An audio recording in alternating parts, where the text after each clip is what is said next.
श्री राधे। सिद्धिविनायक कृपा चैनल में आप लोग का दिल से स्वागत है। फ्रेंड्स, जो कृष्ण पक्ष की अंतिम माह होता है, महीना होता है, उस दिन फ्रेंड्स जो है अमावस्या आती है, जो हमारे पितरों के नियमित पूजन और उनके लिए दान स्नान किया जाता है। और फ्रेंड्स, इसी में हर माह की जो अमावस होती है, हम अपने पितरों की सेवा अच्छे भोजन से या फिर हमें पका के भोजन दान करना होता है। अपनी सामर्थ्य के अनुसार हम जाके इसे मंदिर में दान करते हैं। लेकिन फ्रेंड्स, अगर अमावस जो सोमवती अमावस अगर सोमवार के दिन पड़ जाए ना, उसे हमें किस तरह से दान करना है उसी की वीडियो मैं आपके यहाँ शेयर कर रही हूँ। फ्रेंड्स, जो हमारे पितर होते हैं, जो इस दुनिया को छोड़ के चले जाते हैं, और जब हम हमेशा उनके पूजन में हर अमावस को इस तरह से दान निकाला जाता है, अपने रसोई घर से इस तरह से अनाज, जो कच्चा अनाज है, उसे हम निकालते हैं, तो इससे ना हमारे जो पितृ होते हैं वो हमसे बहुत ही खुश होते हैं। और अगर हमसे पितृ जब नाराज़ होते हैं ना, तो हमारे घर में अनेक तरह की परेशानियां आती हैं, जैसे कि जब जो घर में रहते हैं उनमें मन मुटाव हो जाएगा, या फिर लड़ाई झगड़े शुरू हो जाते हैं। घर परिवार में जो है संतान की प्राप्ति नहीं होती है, और बहुत सारे ऐसे कार्य हैं जो रुक जाते हैं। कोई भी शुभ कार्य घर में नहीं होते हैं, मंगलिक कार्य नहीं होते हैं। कोई भी हम अगर काम कर रहे हैं तो उसमें भी बाधा आती है, और धन में धन प्राप्त नहीं होते हैं, धन में रुकावट हो जाती है। तो ये सब चीज़ें जो होती हैं, वो हमारे जो पितृ हमसे नाराज़ होते हैं ना, तब हम ये सब हमें देखने को मिलता है। फ्रेंड्स, तो हर अमावस के दिन फ्रेंड्स आपको ज़रूर से अपने रसोई घर से ना इस तरह से सीधा निकालना चाहिए। आप सबसे पहले आप जब सीधा निकालेंगे तो आपको एक थाली लेना है, और फ्रेंड्स उसमें सबसे पहले आपको चावल दान करना है, आटा दान करना है, और थोड़ी सी यहाँ पे जो चीनी होती है, शक्कर, उसे दान करें। नमक दान करना चाहिए, और यहाँ पे आप उड़द की दाल ले सकते हैं या फिर चने की दाल। और यहाँ पे थोड़ा सा फ्रेंड्स हमें घी ज़रूर से लेना है, क्योंकि हम जब कोई भी भोजन बनाते हैं तो उसमें हमें तेल की ज़रूरत होती है, तो हमें घी यहाँ पे दान करना है।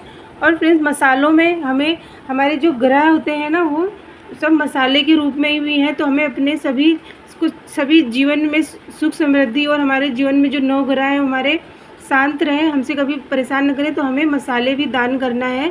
गरम मसाला ले सकते हैं, या फिर आप धनिया, हल्दी, ये सब ले सकते हैं। लेकिन अगर आप गरम मसाला दान करते हैं ना, तो इसमें 9 ग्रह के सभी वो ग्रह होते हैं, तो इसीलिए फ्रेंड्स हमें मसाले भी ज़रूर से दान करना चाहिए। हम जो सब्जियां खाते हैं उसमें आप सब्जी भी ले सकते हैं, लेकिन आपको करेला, कड़वी सब्जियां नहीं लेनी है।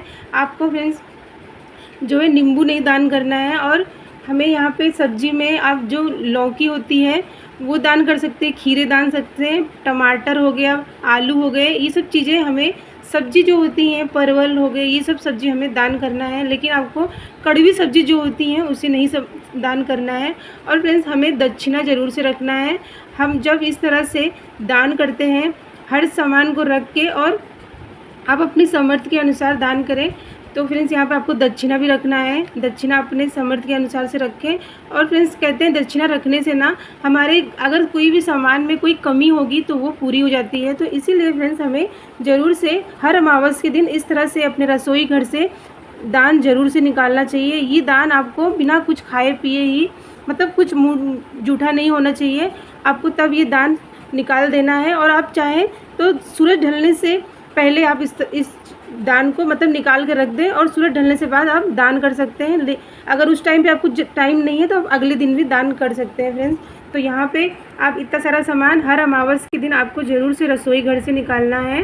और फ्रेंड्स, अगर जब हर अमावस जो कृष्ण पक्ष की अमावस अंतिम माह में आती है, उसके बाद जब हम कभी भी सोमवती अमावस पड़ जाए ना, तो आपको फ्रेंड्स जो सुहाग का सामान होता है वो दान करना चाहिए। जब भी सोमवती अमावस पड़े ना, तो इसमें आपको जो हम पंडित को, तो हम जो पंडिताइन होती है ना, उनके लिए भी आपको सुहाग का सामान ज़रूर से दान में निकालना चाहिए। तो आप जब भी सुहाग का सामान दें, उसमें 5 सामान ज़रूर होना चाहिए। और अगर आप ये 5 सामान भी दान नहीं कर सकते, तो आप ना फ्रेंड्स चूड़ी ज़रूर से दान करें। चूड़ियाँ दान करना चाहिए, या फिर थोड़े से सिंदूर सब रख के। और ये नेल पॉलिश हो गई है, ये बाल संवारने के लिए हमें यहाँ पे कंघी रख दिया है। और आप कोई भी वस्त्र दान कर सकते हैं, तो आप चुनरी भी ले सकते हैं, या फिर ब्लाउज का पीस भी दे सकते हैं। तो इसमें हर अमावस जो सोमवती अमावस पड़ जाए ना, तो हमें उस दिन इस तरह से पंडिताइन के लिए दान ज़रूर से निकालना चाहिए। इससे ना, क्योंकि जो सोमवती अमावस के दिन फ्रेंड्स हम पीपल पेड़ की पूजा करते हैं, तो वहाँ पे मतलब 16 श्रृंगार करके और फिर हम वहाँ पे सब पूजा करके हम पीपल पेड़ की पूजा करते हैं ना, तो इससे हमारे सौभाग्य में वृद्धि होती है। तो हमें ये सब ज़रूर से दान निकालना चाहिए। और यहाँ पे जब आप दान देंगे ना, तो इसमें भी आपको कुछ दक्षिणा ज़रूर से रखना है। आप चाहे तो 1 रुपया ही रखें, लेकिन आपको खाली ऐसे ही सामान नहीं दान करना, आपको इसमें दक्षिणा रखना है। और फ्रेंड्स, आप जब भी आप दान करने जाएंगे तो आप इन सब सामान को, जो भोजन और ये जो सुहाग का सामान है, आप ना पंडिताइन को दें, क्योंकि जो हम पितरों के लिए ये सब नियमित ये सब कार्य करते हैं ना, तो जो पंडित होते हैं उनके मुख से ही हमारे जो पितृ जब पंडित खाते हैं ना, तो उनके जो मुख जूठा होता है ना, तो इससे ना हमारे पितरों की तृप्ति होती है, सीधा भोजन उन्हीं को जाके मिलता है। लेकिन अगर आप इसके बाद भी अगर आप ज़रूरत ये सब ना, ये तो सब पंडित को दान कहता है, लेकिन अगर आप अलग से भी कुछ दान किसी ज़रूरतमंद या गरीब को भी दान करना चाहते हैं ना, तो आप दे सकते हैं। लेकिन ये सब सामान जो हमने अमावस के दिन हम सीधा निकाले हैं ना, इसे पंडिताइन को देना चाहिए फ्रेंड्स। और फ्रेंड्स, जब भी हम मतलब इस तरह से थाली जब निकाल लेते हैं, तो उसके बाद फ्रेंड्स आपको सीधा डायरेक्ट जाके दान नहीं करना है। आपको जितने भी आपके घर में सभी लोग रहते हैं ना, उनसे इनको छुआ लेना है, मतलब छू लेना है। लेकिन अपनी जो घर की बेटियां होती हैं, वो उनसे हमें इस सामान को नहीं छुआना चाहिए। और जो भी घर में रहते हैं उनसे आप छुआ के, और आप फ्रेंड्स 3 बार आपको जल से आचमन करवाना है। मतलब इन थालियों को ना इकट्ठा आप इसी पे रख देंगे, इकट्ठा करके, ये देखिए इस तरह से हम इसी के ऊपर रख देंगे।